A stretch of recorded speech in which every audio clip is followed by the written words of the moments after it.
an honest review of SPLITGATE 2. Hello everyone, I got access to the SPLITGATE 2 alpha, and oh boy, do we need to talk about it. This game may very well be dead on arrival once it launches, and I'll explain why in a second, as longevity is going to be the biggest challenge this game faces. To catch you guys up to speed, SPLITGATE 1 received hundreds of millions of dollars when the game performed really well for 1 to 2 months, and that money is being used to produce a sequel. As we all know, SPLITGATE 1 was loosely based on Halo, just with portals, and after its success for a couple of months, it died really bad. So in response to this, the devs have changed the sandbox, the guns, they've added abilities, but I honestly think the same issue persists as the original. Keeping players around for a long time is going to be really hard. I'm friends with some of the devs over at SPLITGATE, as they're huge Halo fans. Some even worked on Halo, so I really hope the game isn't dead on arrival and is really successful. With that said, there's the same similarities between SPLITGATE 1 and 2, which means there needs to be more incentive, something that brings players back, otherwise I worry it'll share the same fate as the original. So with all of that in mind,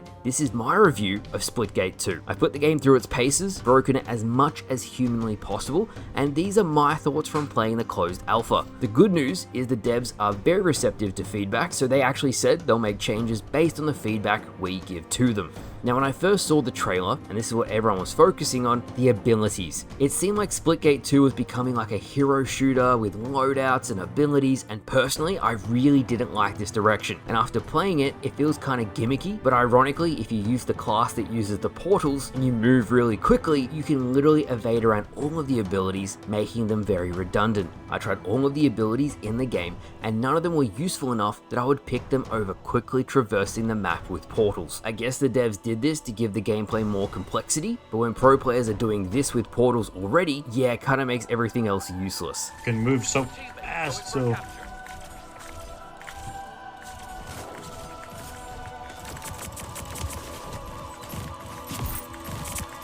the problem with hero shooters, and I just wanted to touch on this very quickly, is that they're all the same in so many ways. One class heals, one does DPS, one is support, and then the last is either a heavy or a recon. One character always has a blocking shield, one has stronger weapons. There's so many different hero shooter titles. SPLITGATE needs to ask itself, how is it going to stand out when people are already groaning, myself included, that they've even picked up some of the mechanics of a hero shooter genre. I guess because SPLITGATE 1 died off fairly quickly, this is their way to try and re-engage new audiences. I don't think it's going to work. The guns have their own attachments for weapon 2, and each class is designed around a certain style of play, so one is run and gun, one is support, and one is a hybrid of the two. The class you're watching me play as, however, absolutely annihilates everything else, again because of the portals. Next up, we have movement, and yes, you can move very quickly, but I was actually impressed in this regard. I just finished up playing Titanfall 2 for a video last week, and one of the perks you have on SPLITGATE 2 reminds me of the stim from Titanfall 2.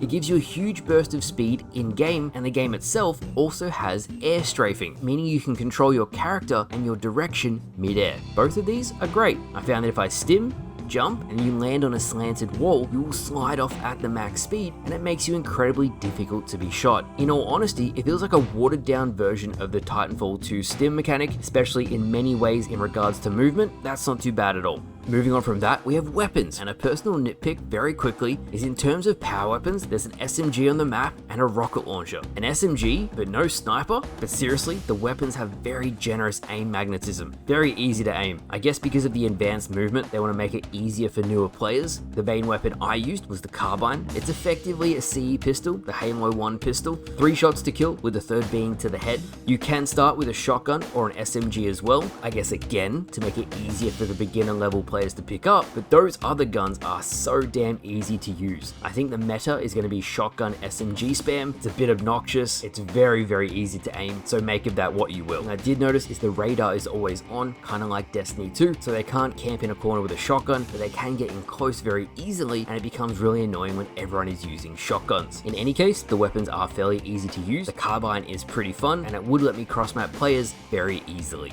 When I do reviews like this, a lot of you guys ask about performance. How does the game run? What does the skill-based matchmaking feel like? What are the technical things we need to know about the game? First up, we have bullet registration. Surprisingly good. At certain ranges, you need to lead slightly, but on the whole, I'd say 99% of my bullets registered really well. I never found myself going, how did that not hit? The networking model is actually very similar to what Halo Infinite launched with. So if you shoot someone, even if they're behind a wall on their screen, you will deal damage. I kind of prefer this system as the current meta on Halo Infinite sees so many blank shots happening, which is very frustrating. Splitgate 2 in that regard is really good. You shoot someone, it will deal damage. On the whole, the netcode and the networking on Splitgate 2 are great. No hitching, no stuttering, no really big frame drops, and the bullets, as I said, registered very consistently. On a technical level, the game feels really solid. I got a consistent 240 FPS on medium settings, kind of what I run everything on. Graphics are never a big deal to me, but consistent performance is. Now this brings up the topic of bugs, and with an alpha, you would expect it to be a little bit buggy. I don't think I had a single bug outside of this one, where I was spectating on my teammate while I was dead. They were out of the battlefield, so I gave them a countdown to 0 seconds. When I respawned, I had the same screen overlaid on top.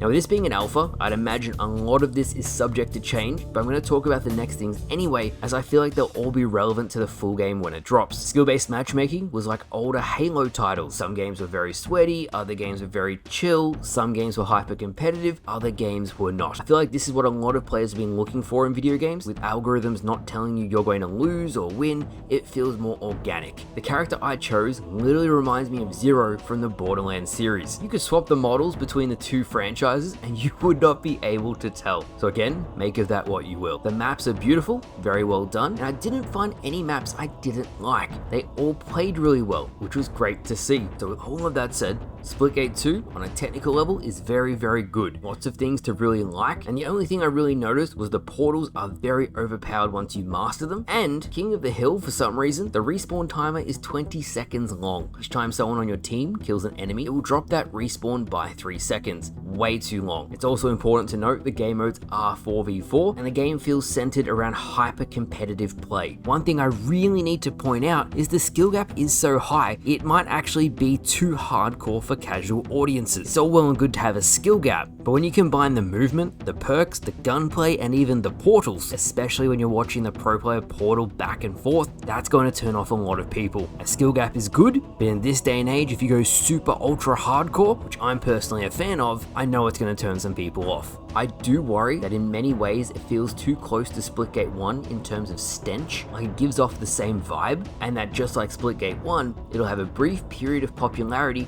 before completely dying off again. For an alpha, there's a lot to like, and I hope the devs can find a way to make it appealing to players long term, to provide the game with longevity. But even with me being a nerd, I've watched the metrics, I've watched other people post about the game, and there seems to be very little hype around it. I hope the game has all the success in the world. In many ways, it's very fun to play, and for an alpha, it's pretty damn good. It'll be interesting to see how the game changes from the alpha to the beta to the eventual full release. If you guys do want me to play it when it fully comes out, leave this video a like. If it does okay, I'll cover it again. But with that said, that is my review. I went through everything so you guys can see exactly what is good and bad about the game. So thank you all for watching. I hope you guys enjoyed, and I'll see you guys later.